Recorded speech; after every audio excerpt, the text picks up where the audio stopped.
Assalamualaikum warahmatullahi wabarakatuh. Apa kabar hari ini?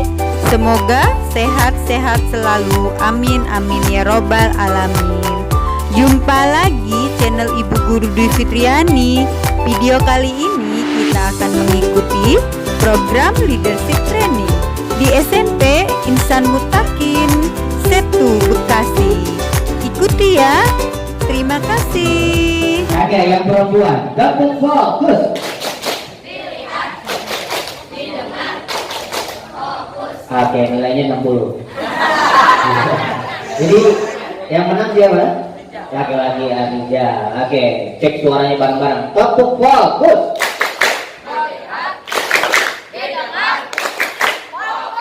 Oke, sudah fokus? Belum. Sebelum fokus kita akan cek tangan kanannya, angkat, lalu pundak sebelah kanannya, sebelah kanan. Nah, ditepuk-tepuk ikuti kata-kata saya. Hai hai. Hari ini, pagi ini, sampai selesai kita seru-seruan agar dapat ilmu yang bermanfaat sambil didorong. Woi. Bukti jangan kencang-kencang kejedotin. Punya tangan kiri. Oke, pundak sebelah kirinya. Hai hai. Hari ini kalau belajarnya senang, insya Allah materinya didapat bermanfaat.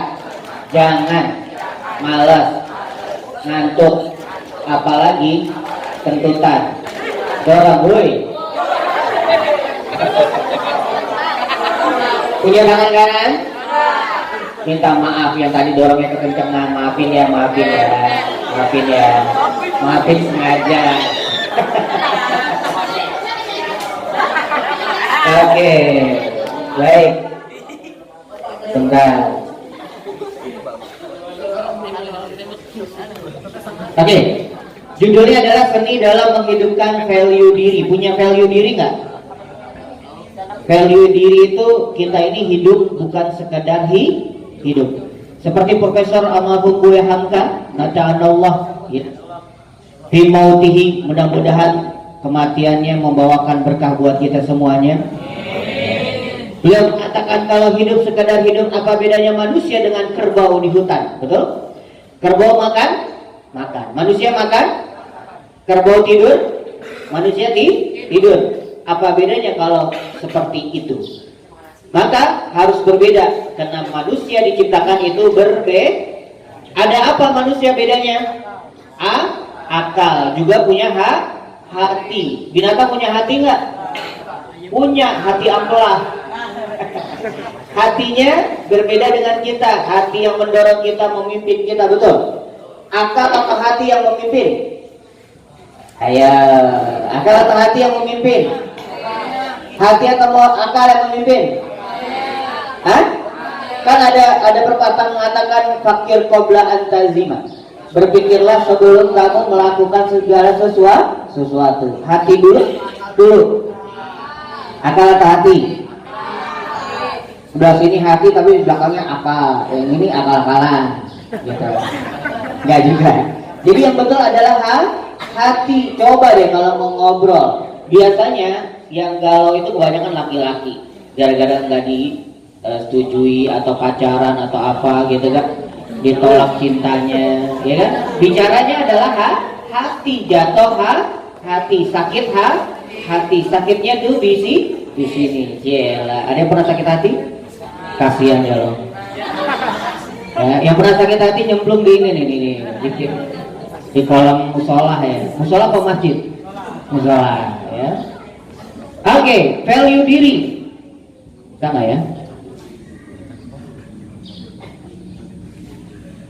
Enggak.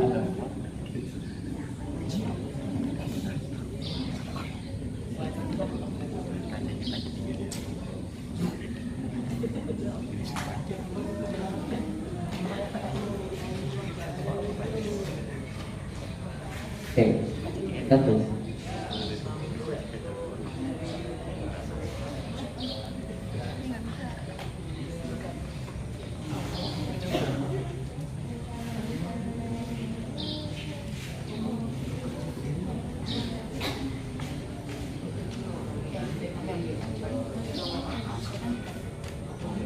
Oke, ini adalah karya saya di tahun 2021, buku antologi Second Life of Change yang ditulis oleh para trainer-trainer di masa pandemik. Ya, begitu banyak perubahan hidup. Di buku ini saya ceritakan, saya tuangkan almarhum ibu saya dengan orang tua saya. Jadi kalau kalian masih punya cerita, ceritakan yang baik-baik tentang orang tua. Jadi kalau selama ini di pesantren atau kita di SMP Insan Mutakin, tiba-tiba orang tua kita nggak ngasih atau transport atau jajan kurang terus kita ngomel, betul? Itu hal yang wajar nggak? Wajar, karena kita yang belajar. Ya, tetapi kalau kita over ngomelin, ngatain, jelek mama, kucel, bapak nih telat mulu ngirim wesel, kira-kira wajar? Enggak. Yang ada wajib sebagai santri kita berdoa setiap ba'da sholat. Setiap sholat doakan orang tua kita agar dimudahkan berkah rizkinya, bisa membiayai kita sekolah. Maka saya tuangkan di situ perjalanan dan kehidupan orang tua saya, begitu banyak pesan. Dan yang kedua, creative slide. Dan buku yang ketiga, buku yang keempat juga ada. Buku yang ketiga, Keajaiban Cinta. Saya tuangkan ketika ada seorang keluarga yang datang di masa pandemik. Saat itu saya sedang meringis dan menangis.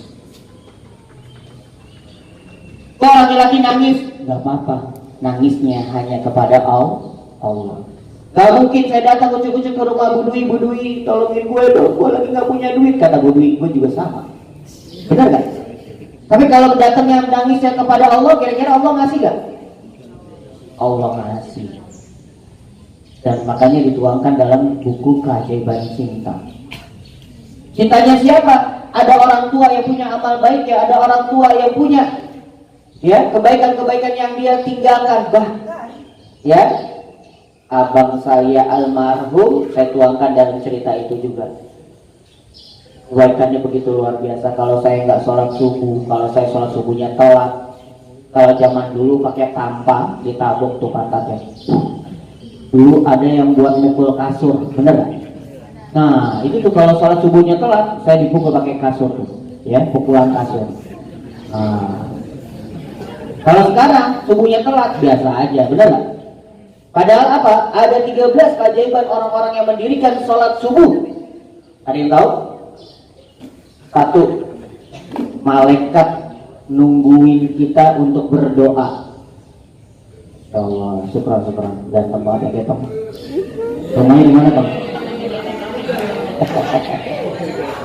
Ya. Nah, di buku itu dan di buku yang ketiga adalah hikmah di balik. Jadi di Keajaiban Cinta, kakak saya datang bocok-bocok melalui istrinya. Dan tiba-tiba ini ada uang, silakan dipakai. Dia tahu kalau job yang namanya dongeng selama 2 tahun di pandemik, ya, jadwal udah ada yang manjerin, kita harus ngulangin panjernya. Apa yang terjadi? Saya nggak cerita, saya nggak bikin status, saya bikin statusnya kepada Allah di malam hari. Ya Rabb, Engkau yang menghidupkan kami semua makhluk, Engkau yang memberikan binatang yang melata mendapatkan makanan. Ya Rabb, aku makhlukmu yang paling lemah. Datang tuh, kasih uang, buka amplopnya, Masya Allah, 1 juta. Manfaat banget. Dapur boro-boro ngebul. Ya, Jakarta masih dapat bansos, Bu. Bekasi enggak. Jakarta mau beli beras dikirim, mau goreng minyaknya ada, makan sarden dan segala macam, nggak susah-susah banget. Tapi yang buat beli lauknya nggak ada. Tapi saya bilang, ya Rabb, Engkau maha tahu. Udah, zikir yang benar, ya Fatah, ya Razak, ya Fatah, ya Razak, Qulillahumma malikal mulki tu'ti mulka man tasha wa tanzi'ul mulka biman tasha wa tu'izzu man tasha wa tuzillu man tasha biyadikal qadir innaka ala kulli syai'in qadir. Allah yang memiliki segala kerajaan. Benar. Kirain mah cuman 1 bulan doang, 3 bulan berikutnya datang lagi, kasih lagi, dibuka 850.000. Ya Allah, listrik habis, bayar utang, pinjaman segala macam. Di buku itu luar biasa. Bukan hanya saya yang nulis, tapi begitu banyak para penulis yang memberikan cinta dan keajaibannya melalui cinta kepada siapapun. Dan hikmah di balik pandemik juga ada. Ya, tadi kita udah senam. Hari ini kita akan fokus untuk menyelesaikan masalah. Ada yang punya masalah? Ini dia. Power of self mastery. Itu kenapa nggak bisa ini ya? Bisa satu slide.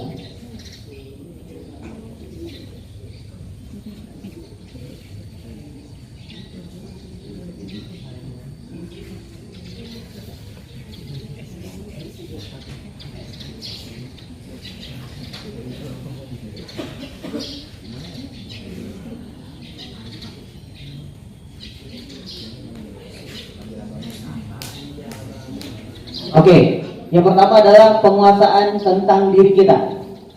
Ya, banyak remaja ketika usia 12, 16, 17 sudah mulai mau tahu atau kenal jati dirinya. Dengan cara apa? Dengan cara belajar. Tapi kalau cara dan lingkungan yang berbeda, bergaul yang berbeda, kira-kira apa yang terjadi? Ada yang tahu nggak? Salah bergaul itu menyesatkan kita. Kak Adi, ada nggak jaminan kalau saya setelah ikut ya pelatihan ini terus saya jadi orang yang baik selamanya? Enggak juga. Proses hidup itu bisa berputar seperti roda kehidupan ataupun roda ban mobil, ban sepeda. Ada anak kiai baik-baik 6 tahun di pondok, begitu pengabdian selesai apa yang terjadi? Langkah kakinya datang ke tempat maksiat, datang ke diskotik, tiba-tiba pulang mabok, nabrak orang, beruntun, dan orang yang ditabrak meninggal dunia. Lalu dia masuk penjara. Hidupnya singkat. Yang kehidupan baik ini bisa saja orang melihat, tapi ketika keburukan yang terjadi di hari itu, orang akhirnya mencampakkannya. Oh, si fulan kayak gitu. Oh, si fulan nafsunya masih tinggi. Ya, kita akan belajar nanti menguasai dan mengenal diri kita, menggali potensi, menghidupkan value diri, dan klik di tombol value diri kita. Kalau saya tanya apa kabar, jawabannya sukses mulia. Kedua tangan kalian, bisa? Apa kabar? Anda semua? Sukses mulia. Lagi, apa kabar Anda semua? Sukses mulia artinya datangnya dari Allah. Ketika orang dikatakan sukses, ya sukses. Anda keluar dari SMP IT, naik kelas lagi ke SMA, kuliah lagi, sukses nggak? Sukses. Apa arti sukses? Ketika selesai dengan kuliah, tiba-tiba dia mendapatkan pekerjaan yang layak, lalu menikah, berkeluarga, sukses? Sukses. Tapi sukses tidak cukup dikatakan dengan sukses. Kenapa? Banyak orang yang punya harta dikatakan sukses? Iya. Profesor, ya, 4 profesor yang berkumpul saat itu mengatakan sukses itu ada 4: tahta, harta, kata, dan cinta. Coba diulang. Tahta, harta, kata. Orang punya hartanya banyak dan dia dikatakan sukses, sukses. Tetapi ketika hartanya tidak bisa membantu dan menolong orang, saudaranya sekalipun atau yang terdekat, maka ketika dia meninggal dunia, biasa aja, dia kaya buat dirinya sendiri. Lingkungannya gak pernah diperbuat dengan amal baik atau dengan hartanya. Tapi kalau mulia, orang itu dia punya tahta, dia bantu orang lain, dia angkat dia untuk mengajar, dia angkat dia untuk menebar ilmunya. Apa yang terjadi? Ya Allah, sedih ketika orang itu meninggal. Hari ini teman saya dipanggil, pendongeng Kak Samsul Yusuf. Kita doakan bareng-bareng, mudah-mudahan Kak Samsul diampuni segala dosanya dan diterima segala amalnya. Al-Hajjini wa kuliyati sallallahu hadratin Nabi al-Fatihah. A'udzubillahi minasyaitonir rajim. Bismillahirrahmanirrahim. Rahmanir-Rahim. Bismillahirrahmanirrahim. Iyyaka na'budu wa iyyaka nasta'in. Shiratal mustaqim. Shiratal ladzina an'amta 'alaihim ghairil maghdubi 'alaihim. Kak Samsul luar biasa, dia tebar kebaikannya, dia tebar cerita-cerita baiknya, baik di YouTube, baik orang-orang yang mengundangnya. Masya Allah, orang baik begitu cepat dipanggil. Baru kemarin kita toko Quran, apa kabar Kak? Sudah pakai ventilator, dia buat nafasnya. suaranya nggak kedengar baik, ya. Dan ketika malam-malam saya login baterainya dilihat jam 22:12, ya, dan Allah panggil dia. Maka yang dituangkan bagi teman-teman yang kenal di situ orang baik, orang baik, orang baik. Maka kita hari ini masih remaja, tapi prosesnya luar biasa panjang. Kalau saya dulu ada kayak gini, wah saya pengen jadi orang yang baik. Dulu belum ada nih orang yang ngisi berbagi ilmu, orang yang ngisi berbagi manfaat, bahkan guru-guru kalian yang luar biasa. Saya di pondok 6 tahun, nggak naik setahun. Saya nikmati. Pada saat itu saya bilang sama umi saya, "Umi, saya pulang aja." Nah, kalau pulang kamu mau jadi apa? Saya nggak bisa jawab. Kan kalau sekolah pulang dari pesantren jadi orang ya, gitu kan? Saya mau ngomong begitu nggak keluar. Kata umi saya, "Baik. Walaupun kalau orang yang nggak naik di pondok itu akan didiskriminasi, naik nggak naik. Bahkan mungkin dispesialkan kalau orang yang nggak naik. Tapi pada saat itu kita dan teman-teman harus sepakat, samakan kami dengan mereka. Jangan pernah membedakan siapa saya dan mereka, walaupun berbeda kelas." Alhamdulillah sampai sekarang orang-orang yang dulu mencibir, yang mendiskriminasikan, kita akrab, bahkan sampai anak keturunannya kita masih bisa ketemu. Bahkan kalau ada sahabat saya sudah meninggal, mereka masih mendapatkan infak dari kita semuanya. Tuh, beruntung kalau ketemu dengan orang-orang baik. Ini satu angkatan 7, 8, 9, begitu jadi alumni. Ingat dulu misalnya namanya Silvi, namanya Rahma. Ya Allah, lu Rahma dulu mah lu hitam banget, sekarang lu cantik banget tuh. Lihat entar kalau udah pada gede, udah pada jadi ya. Ya Allah, Anissa Putri dulu mah lu becek banget katanya. Begitu udah jadi alumni, lu cakep banget sekarang ya. Nyesel. Ya lakinya nyesel. Makanya nggak boleh musuhan sama yang perempuan nggak boleh juga sok-sokan sama yang laki. Siapa tahu dia jadi direktur, jadi pejabat, jadi menteri. Amin. Gak ada yang tahu, ya. Kayak saya, orang keluar dari pondok ngajar, habis ngajar, ya tiba-tiba jadi storyteller atau pendongeng. Tiba-tiba ada yang ketemu. Oke, the power of self mastery. Gambarnya siapa? Bruce Lee. Ya, Bruce Lee mengatakan, "I fear not the man who has practices 10,000 kick." Saya tidak takut kepada orang yang udah belajar 10.000 tendangan. Ya, 10.000 tendangan. Once, but I fear the man who has 10,000 kick, one kick 10,000 times.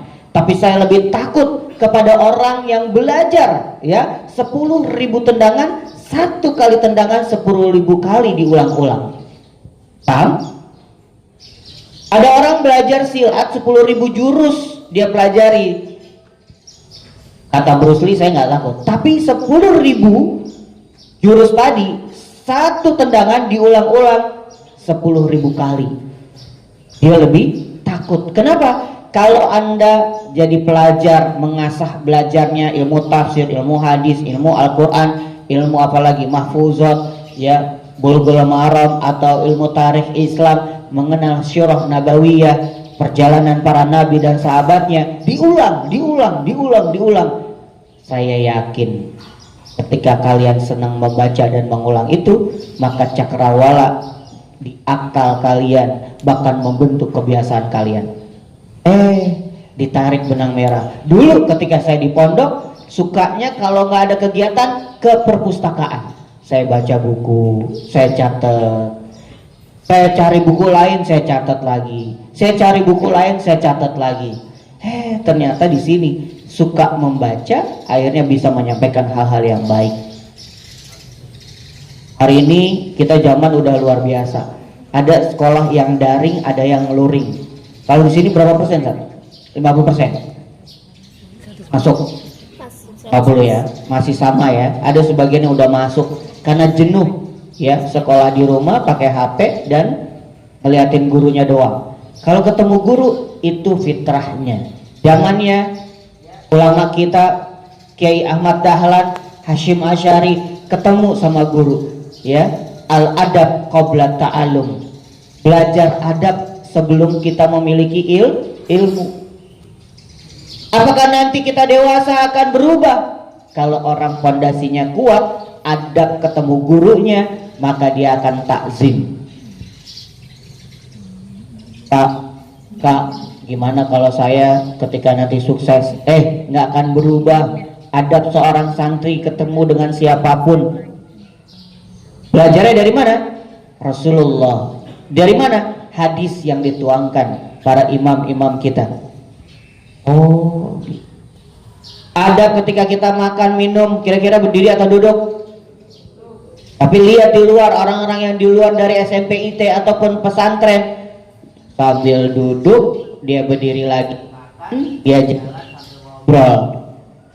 Beda hal kalau di kondangan nggak ada bangku, ya, kecuali kita inisiatif deprok, ya, duduk nggak apa-apa. Oh, luar biasa, bangga, ya. 10.000 kali diulang-ulang, ya, biasa. Tapi kalau satu ulang apa yang kita baca, maka itu akan luar biasa. Misalnya kita sulit dengan hafalan hari ini, diulang-ulang aja. Manjada wajada, mansaro ala darbi wasolat, ya. Apalagi terus diulang-ulang. Lebih baik kita baca 10.000 kali dalam satu waktu daripada 10.000 waktu satu kali baca. Mana yang lebih baik? 10.000 waktu dalam satu kali 10.000 kali dalam satu waktu.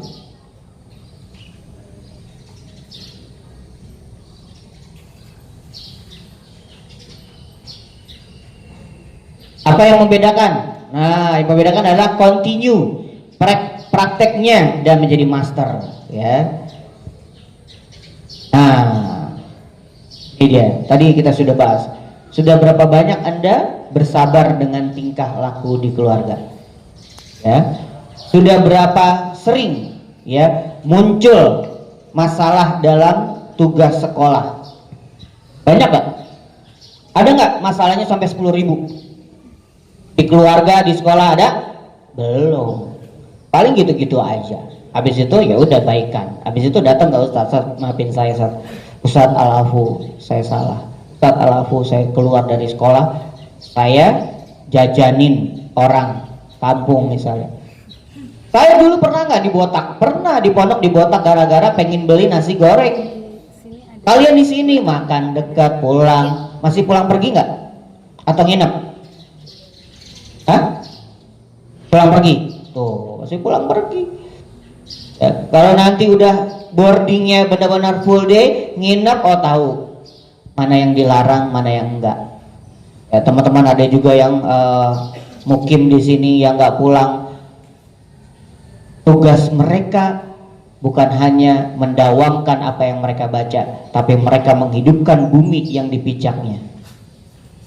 Pulang ke rumah ibu, bapak, terima kasih. Tadi saya mendapatkan pelajaran. Minta maaf. Setiap berbuat salah, setiap hati kita mau berbuat niatan baik, ya, sampaikan. Setiap hati kita mau berbuat buruk, istighfar lebih banyak. Bu, maafin ya, kemarin Nisa jelek-jelekin ibu di hati, Masya Allah. Dalam hadis, kalau ada orang yang jelekin orang tuanya setiap waktu, maka orang tuanya dosanya dihapus. Enak. Ente jelek-jelekin nih mak bapak, ngomong lu, jelek lu gitu kan. Itu dosa orang tua habis tuh gara-gara caci makian diri kita. Tapi kira-kira boleh nggak kita nyaci maki? Ah, boleh. Mubazir kita punya mulut. Gak pakai nunggu. Dulu mungkin orang mau diazab sama Allah gampang, ya. Sekarang nggak pakai nunggu. Coba aja. Saya bilang sama anak saya yang nomor 1, kalau abang mau jelek-jelekin orang tua, silakan. Ayah digugurkan dosanya. Tapi kalau abang mau dapetin yang namanya azab atau musibah atau apapun bagi Allah sekejap. Bener, banting pintu, dia main, nyungsep, ya, bibirnya berdarah, ininya janggutnya sobek, akhirnya dijahit. Udah bawa ke rumah sakit, dia kira-kira udah mulai bangun gitu ya. Saya bilang, bang, kenapa kok? Oh, iya aku marah tadi, gara-gara begini, nggak dipinjemin HP. Oh ya udah, bang, gampang kan bagi Allah bang, sekejap Allah kasih. Kita nggak pakai dijorokin, nggak pakai nyumpain, ada aja. Yang merasa hari ini ya udah baik sama orang tua, bosen. Ada saja orang tua ya mendoakan yang terbaik, tapi bagi Allah Maha tahu sekecil apapun yang ada dalam hati kita. Makanya Nabi Muhammad ya dalam kisahnya usia berapa? 4 tahun malaikat Jibril datang, dideketin, dibedah dadanya Nabi Muhammad. Ya, begitu dibedah, diambil. Dalam satu riwayat hadis 162, malaikat Jibril mengangkat hatinya, lalu ada segumpal titik yang disebutkan itu adalah jin, setan, nafsu yang akan merusak perangai Nabi Muhammad. Apa yang terjadi? Begitu diambil, dimasukkan lagi dan rapat lagi dadanya. Apa yang terjadi? Nabi Muhammad gak punya sedikit pun amarah dalam hati dan perangai hidupnya. Benar gak? Waktu di Taif dilempar, kena pelipis ya. Siapa? Malaikat Jibril. Datang malaikat Jibril. Wahai Muhammad, angkat kedua tanganmu biar aku timpakan 2 jabal Uhud kepada mereka di Taif itu. Sabarnya Nabi Muhammad melebihi luar biasa. Wahai malaikat Jibril, jangan. Innahum la ya'lamun. Biar aku berdoa semoga mereka dan keturunannya masuk dan mencintai agamaku. Luar biasa. Kita baru dibeliin sepatu harganya 250.000, pulang dari musola keinjek. Lu songong amat ya, mak gue yang beli ini mahal, cuciin. Rese banget lo. Wah, ada nggak yang gitu? Ada. Atau ukti dibeliin jilbab gitu kan? Jilbabnya kesayangan gitu kan, yang diimpi-impikan, kena saus bakso gitu. Gimana sih ukti ini nggak hati-hati, pakai mata dong, pakai mata. Mahal mak gue beliin nih, susah tahu nyucinya, ini harus ke laundry. Ya Allah. Ada nggak yang begitu? Ada. Ustazah motornya baru dibeli suaminya gitu kan, keserempet di jalan. Pak, mata, pakai mata pak. Yang nabrak aki-aki, dijawab, ya bu, maaf bu.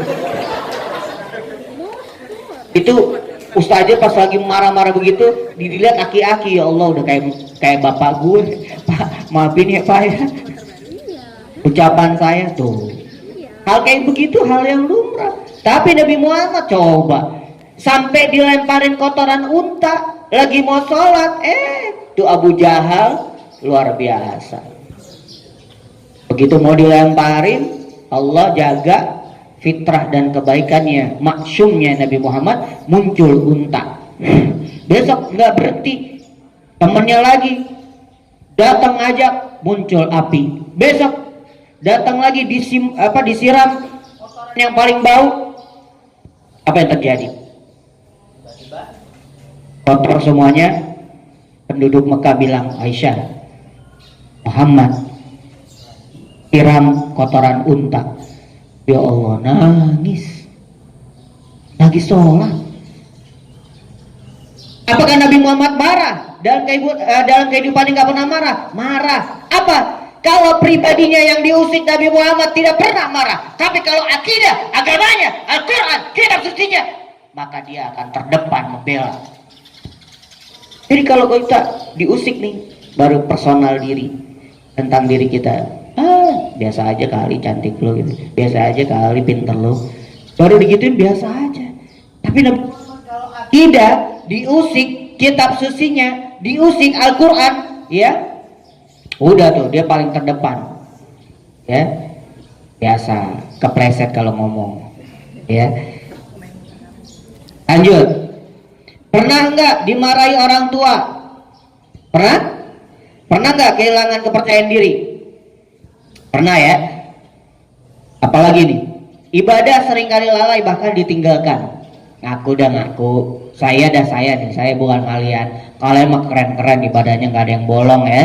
Kalau saya banyak yang bolong. Ya, pada saat saya safar, ya harus saya dijamak, ya atau dikosor. Nah itu perlu taksis, ya keringanan buat kita kalau safar jauh. Ya kalau dari sini Bogor ya belum seberapa lah. Tapi kalau udah sampai Tasik, Cianjur ya udah, ya dikosor, ya, yang terdekat. Jadi kalau ibadah kita belum tuntas, belum baik, ayo berbuat baik. Kenapa? Karena setiap apa yang kita lakukan mendapatkan ganjaran pahala dari Allah. Sudah jadi master belum? Kalau kita belum marah, belum sampai 10.000 kali, bahkan keluar ketika nanti ya SMA atau kuliah tiba-tiba ada orang pekerjaan buat kita, pekerjaannya berat atau ringan, ternyata kita akhirnya apa? Menyerah di tengah jalan. Kalau belum 10.000 kali, belum ada apa-apanya, belum master. Ya, Bu Dwi tahu banget ketika saya dulu ngajar di MTS sampai 2010, ya, saya tiba-tiba harus pindah ke sekolah lain. Saya mengasah lagi, saya tahu oh karakter anak kecil gimana. Karakter yang udah kelas 6 bagaimana. SMP mah gampang. Mata melotot zaman dulu 2002 adab sama gurunya, wah luar biasa. Takut. Sekarang begitu kita melotot, apa lu Pak? Dia lebih berani ya. Itu sama gurunya tuh begitu. Gimana sama orang tuanya? Ngeri kalau ada anak-anak nih yang adabnya sama gurunya kurang ajar. Keberkahan ilmunya nggak bakalan didapat. Bener. Jangankan itu, cerita nyata Imam Syafi'i lagi nangis ketika sepertiga malam muridnya nggak kenal gurunya karena pakai jubah, karena pakai kerudungnya, ya pakai imamahnya dan menutupi mukanya, dia nangis. Tuh muridnya datang mau sholat juga, batinnya nih, baru batinnya belum ngomong, cemen amat doa pakai nangis. Tahu nggak? 60 hari kesulitan hidupnya dia dapatkan. Merinding saya baca cerita itu. 60 hari, sebentar apa lama? Lama. 60 hari kesulitan hidupnya gara-gara tuh Imam Syafi'i lagi nangis berdoa kepada Allah, munajat, tuh hatinya bergumam, cemen amat pakai nangis doa. Hidupnya gundah gulana, nggak ketemu orang. Akhirnya dia ketemu satu orang. Coba kamu pernah nggak berbuat segala sesuatu atau kamu pernah berujar yang tidak baik kepada salah satu guru? Wah, saya pernah tuh. Ingat, dia cari siapa, nggak kenal, waktu itu malam. Bisa jadi itu guru kita semuanya. Datengin Imam Syafi'i, ya Allah. Begitu dia cium tangan, dia minta maaf, guru maafin saya pernah bergumam dalam batin sehingga saya mengalami kesulitan hidup sepanjang 60 hari. Kalau misalnya 1 tahun, Masya Allah ya, maka ayo perbaiki. Kalau kita punya masalah, masalahnya mudah-mudahan selesai. Esensi dari hadirnya sebuah masalah adalah agak kelihatan ya kecil banget ya, karena masalah ada untuk diselesaikan dan penyelesaiannya butuh latihan, dan orang yang sering berlatih dia memiliki kuasa untuk membereskannya. Piring pecah, ada nggak dulu yang pernah pegang piring terus pecah, mamanya ngomel? Ada nggak? Ada ya? Ada ya. Saya juga sama, begitu anak saya jatuhin, sekarang udah tahu ilmunya. Nah, hati-hati ya kalau bawa piring. Dulu saya ngomelin, matanya di mana sih? Naruh piring aja kagak bisa. Wah, itu tuh anak akan merekam sampai dewasa nanti. Ya, akhirnya saya bilang, nak, hati-hati kalau bawa piring. Udah, sana biar diberesin. Sekarang udah, mau piring 1, mau 2, ya gelas pecah. Saya cuma bilangin hati-hati. Anak laki nyuci piring boleh nggak? Boleh. Jangan pekerjaan wanita doang. Anak saya biasain. Nah, tanggung jawab sehabis makan cuci piringnya. Oke. Kita nggak punya pembantu. Dan biasain. Nah, tuh celana dalam kamu cuci sendiri. Oke. Kenapa? Nanti ketika dia nggak ada orang tua, dia akan berasa punya tanggung jawab. Apa yang dia pakai jangan sampai hilang. Apa yang dia pakai setelah kotor dia harus apakan. Coba anak sekarang gampang. Mbak, tuh tolong mbak baju saya cuciin. Itu piring segera dicuciin bersih. Kotor-kotor tuh mbak, kotor. Songong banget gitu ya. Ada yang begitu kayak sinetron dah gitu ya. Kalau di sini mah nggak ada orang Bekasi. Ada satu apa nggak ada banyak. Oke ya, diselesaikan masalahnya dan kita akan belajar self mastery. Penguasaan diri adalah kondisi di mana kita mengendalikan proses pemikiran internal kita dan memandu emosi, kebiasaan dan perilaku kita. Oke, sekarang cek suaranya. Jempol mana jempol? Oke, cek suaranya. Jempol mana jempol? Ini jempolku. Mana jempol? Mana jempol? Oke, kan saya bilang cek suaranya. Mana jempol? Oke, jempolnya diangkat ke depan. Oke. Kalau saya bilang asik, digoyangkan sekali. Asik? Oke. Asik? Oke. Kalau saya bilang asik-asik, goyangkan 2 kali. Asik-asik? Oke, sekarang berhadapan sama temennya. Kita akan bermain. Nah, bermain. Cari pasangannya berdua. Ayo berhadapan sama temannya. Bukan main jempol ayam, bukan. Beda. Oke, siap. Permainannya kayak gini, ya. Kalau saya bilang 1, temennya jawab 2, level 1.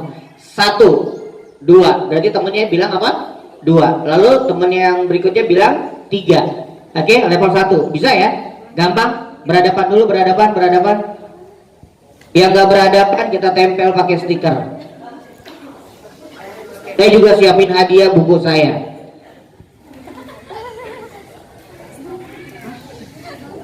Ya, ada buku di tas. Sudah? Level 1 yuk. Siap-siap. Bilang 1, jempolnya gak usah. Ya, 1 bilang temennya 2. Gitu ya, berhadapan. Jempolnya biasa aja, lepas jempolnya, nggak usah pakai jempol dulu. Iya. Nanti Bu Dwi stikernya ditempel ke pipinya masing-masing. Oke, siap. Contoh ya, contoh yang pertama. Kalau saya bilang 1, jawabannya 2. Lalu saya bilang 3, gampang? Level 1, siap. Sampai level 3. Yuk, dimulai. 1, 2, 3. Oke, stop. Bisa ya? 1, 2, terus 3. Sekarang naik level 2. Level 2, kalau temennya bilang 1, yang temennya lawannya bilang tepuk tangan. Belum paham, oh, belum paham. Oke, level 1 dulu ya. Oke, cek ya. Boleh berdiri? Ayo, siapa namanya? Dika. Iya, sini Dik. Nih contoh. Saya main sama Dika. Dika bilang 1, 2, 1, 3. Kayak gitu ya, gampang ya. Lalu saya bilang level 2, 1, kamu tepuk 1 kali. Nah, jika 2-nya itu tepuk, saya bilang 3. Bisa? Oke, siap. 1, 3. 1. Harusnya 1. Baru saya tepuk 2. Paham? Oke, silakan Dika. Yuk, siap. Level 1 dulu. 1, 2, 3. Level 1 dulu, level 1. 1, 2, 3 gitu dulu ya. 1, 2, 3. Berulang 2 kali dulu. 1, 2, 3. Oke, sekarang level 2. Tuh, sajanya seru juga ya. Level 2, kalau temennya bilang 1, lawannya tepuk. Lalu temennya balik 3, terus dia 1, lalu 2 tepuk juga 1 gitu ya. Siap. Level 2. Ada yang salah tempel ya. Ada yang salah tempel. Hah? Tempelnya di pipi. Apa? Satu, lawannya dua. Yang tepuk dia angka duanya jadi tepuk. Satu, tepuk. Nah, tiga, satu, gitu. Siap? Oke, tempel ya. Yang salah tempel. Tiga, tiga, satu, tiga, empat.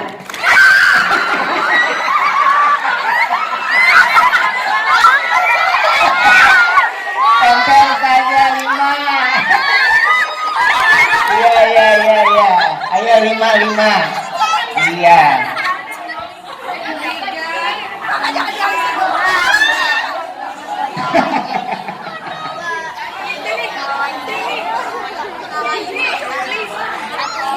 Ayo harus 5 ya.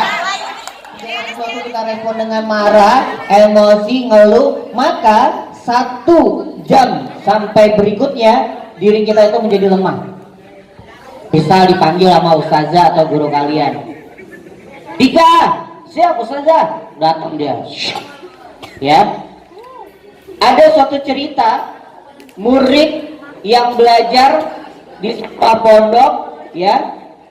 Pada saat itu nggak mau ketinggalan kalau dia dipanggil.